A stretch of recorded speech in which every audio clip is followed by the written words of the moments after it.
بسم اللہ الرحمن الرحیم الحمد للہ نحمده ونصلی ونسلم علی رسولہ النبی الکریم۔ ایک سلسلہ گفتگو میں ارشاد فرمایا کہ اپنے امراض کو مشائخ سے چھپانا نہ چاہیے۔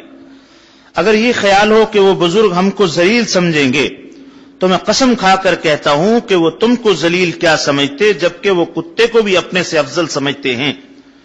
دوسرے وہ امین ہوتے ہیں، کسی کا راز دوسروں پر کبھی ظاہر نہیں کرتے۔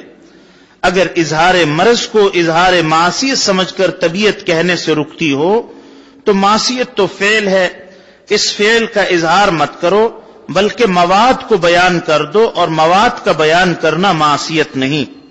اگر کسی وقت علاج کے لیے شیخ افعال کی تحقیق کی ضرورت سمجھے تو اس وقت افعال کا بھی ظاہر کر دینا شیخ پر جائز ہے، اور اس کی بالکل وہی مثال ہے جیسے بدن مستور کا کھولنا ڈاکٹر اور جراح کے سامنے۔ ارشاد فرمایا کہ کسی بزرگ سے تعلق پیدا کر لو، اگر ممکن ہو سکے تو اس کی صحبت میں رہو، اگر اس کے حقوق صحبت ادا نہ کر سکو تو اس سے خط و کتابت کر کے اپنے اعمال کی حفاظت رکھو، اور شیخ کو اپنے حالات کی اطلاع کرتے رہو، اور جو وہ بتلائے اس پر عمل کرو، کیونکہ امراض باطنی کی جو دوائیں ہیں وہ ان کی خاصیت خوب جانتا ہے۔ ارشاد فرمایا کہ عمر بھر اس کی ضرورت ہے کہ اپنے نفس کی نگہداشت رکھے اور علاج معالجہ میں لگا رہے۔ کاملین بھی اس سے فارغ نہیں، صرف ضعف و قوت کا فرق ہے۔ نہ یاس ہونا چاہیے نہ فراغ، اور بے فکری کا قصد یا طمع کرنا ناممکن ہے۔ ایک صاحب نے عرض کیا کہ اگر کوئی شخص اپنے اخلاق سیئہ اور رذائل نفس کی اصلاح نہ کرائے اور وہ رذائل اس شخص کے اندر ہمیشہ موجود بھی رہیں تو قیامت میں اس پر مؤاخذہ ہوگا کہ تو نے اپنی اصلاح کیوں نہ کی۔ جواب میں ارشاد فرمایا کہ یہ دیکھنا چاہیے کہ اس شخص نے ان رذائل نفس کے مقتضا پر عمل بھی کیا ہے یا نہیں۔ اگر عمل کیا ہے تب تو اس شخص پر مؤاخذہ ہوگا، اور اگر عمل نہیں کیا بلکہ وہ ہمیشہ ان رذائل کے مقتضا کی مخالفت کرتا رہا تو اس شخص سے مؤاخذہ نہ ہوگا۔ مثلا کسی شخص کے اندر غصہ کا مرض تھا، اس مرض کے علاج کی اس کو ضرورت تھی، مگر اس شخص نے اس مرض کی کسی سے اصلاح نہ کرائی، مگر اس شخص نے اپنے غصہ کے مقتضا پر بھی کبھی عمل نہیں کیا بلکہ اپنے غصہ کے موقع پر ہمیشہ ضبط سے کام لیا اور کبھی بیجا غصہ نہیں کیا، تو اگرچہ غصہ کا رذیلہ اس شخص کے اندر ہمیشہ رہا، مگر چونکہ اس نے بیجا غصہ کے مقتضا پر عمل نہیں کیا اس لیے اس شخص سے مؤاخذہ نہ ہوگا۔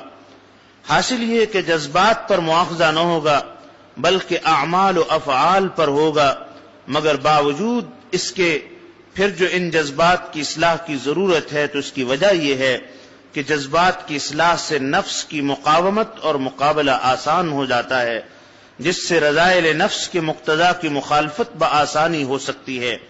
اگر اصلاح نہیں کی جاتی تو پھر نفس کی مقاومت کرنا دشوار ہو جاتی ہے، اس لیے وہ نفس کا مقابلہ نہیں کر سکتا بلکہ نفس سے مغلوب ہو جاتا ہے اور ان کے رذائل کے مقتضا پر اکثر عمل ہو جاتا ہے۔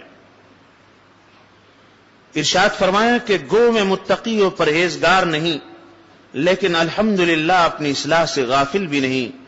مجھے ہمیشہ یہی ادھیڑ بن لگی رہتی ہے کہ فلاں حالت میں فلاں تغیر کرنا چاہیے، غرض مجھ کو اپنی کسی حالت پر قناعت نہیں۔ اندری رہ می تراشو می خراش، تا دمے آخر دمے فارغ مباش، یعنی اس اللہ کی راہ میں فکر اور کوشش کرتا رہے، آخر دم تک اپنے آپ کو فارغ نہ سمجھے۔ ارشاد فرمایا کہ بڑی ضرورت اس کی ہے کہ ہر شخص اپنی فکر میں لگے اور اپنے اعمال کی اصلاح کرے۔ آج کل یہ مرض عام ہو گیا ہے کہ عوام میں بھی خواص میں بھی کہ دوسروں کی اصلاح کی تو فکر ہے اور اپنی خبر نہیں۔ دوسروں کی جوتیوں کی حفاظت کی بدولت اپنی گٹھڑی اٹھوا دینا کیسی حماقت ہے۔ ارشاد فرمایا کہ دوسروں کی فکر میں آدمی کیوں پڑے، پہلے اپنی فکر مقدم ہے۔ اپنی ہی کیا خبر ہے کہ کیا انجام ہو۔ حق تعالی ایمان پر خاتمہ فرماویں یہ بڑی دولت ہے۔ بطور ظرافت کے فرمایا کہ لیکن خاتمہ بالخیر میں خیر سے پہلے بل ہے، آج کل اس کی ضرورت ہے کہ ایک بل یعنی گوشہ میں بیٹھا ہوا اللہ اللہ کیے جائے، اسی میں عافیت ہے۔ بڑا ہی پرفتن زمانہ ہے، اس وقت درجات و مقامات تو کیا حاصل ہوتے، ایمان کے لالے پڑ رہے ہیں۔ ہر وقت متوجہ الی الحق رہنا چاہیے، توبہ و استغفار کرتا رہے اور سلامتی ایمان کی دعا کرتا رہے۔ ہزاروں لاکھوں روم میں دجال ایمان اور دین پر ڈاکہ ڈالتے پھرتے ہیں، ایک فتنہ فرو نہیں ہوتا کہ دوسرا آ کھڑا ہوتا ہے۔ حق تعالی ہی محافظ اور حافظ ہیں، وہی اپنی رحمت سے دستگیری فرمائیں گے۔ حق تعالی شانہ ہمیں عمل کی توفیق نصیب فرمائے۔